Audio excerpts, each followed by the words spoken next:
failure does not mean putting the full stop on your dreams. The story of Slack, a platform where the employees can communicate, the teamwork, and share their thought and ideas and work together.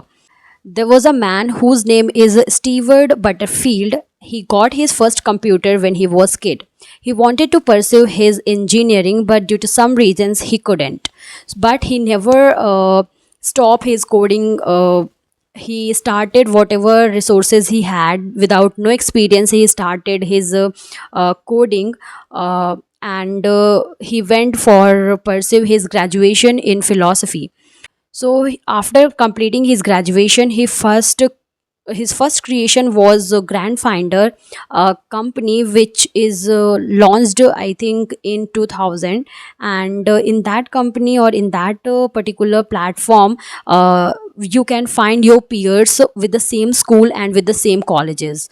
After that, due to some reasons, that doesn't work out, and he have to sold that company or that platform between 50K to 100K dollars. And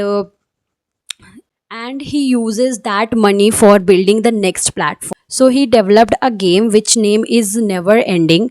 And again, due to some reason, that also failed. With the collaboration of the Carl Henderson, he launched his website named Flickr, where the people can store their footage and upload their footage for the very free. And it was launched in 2004, but in 2005 it was bought by Yahoo in about 5 $20 million.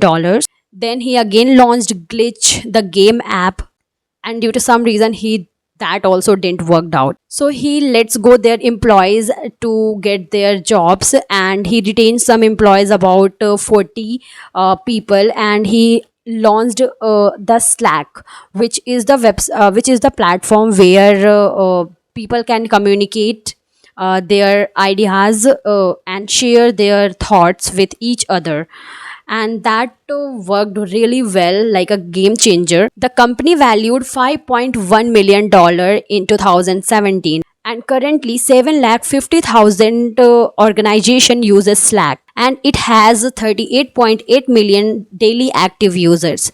Hope this story inspires you as it did me. Yeah.